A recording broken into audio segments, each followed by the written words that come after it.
learned that Dianne Feinstein, the senior senator from the state of California, had died at the age of 90.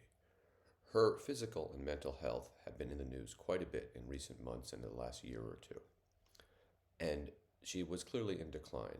But this brings to an end an absolutely extraordinary career. And while most of America is focusing on her 30 years in the U.S. Senate and the groundbreaking role she played there as the longest serving woman ever in that institution, for me, it is her impact on the city of San Francisco that was more profound.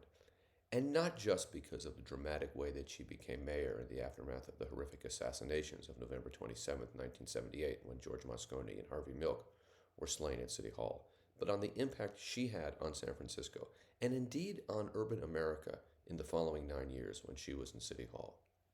I've written about this extensively, but the summary here is that Dianne Feinstein governed by crafting a hybrid model for San Francisco that married social tolerance and liberalism with pretty conservative economic ideas, with putting big business and real estate at the front of the city's economic vision. And that is the hybrid that still governs San Francisco, where it seems very socially tolerant, but almost punitive with regards to economic policies and disregard for the poor.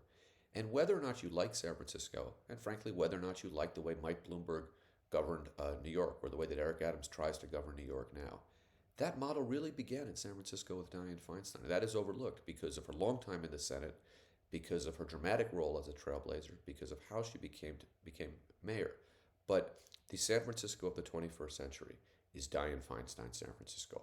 I can think of no mayor in the history of the city who had such an impact. Only one mayor even served longer than Dianne Feinstein. So, in closing, as one Jew who went to Catholic school in San Francisco, thinking of another, Alav Hashalom, Dianne Feinstein.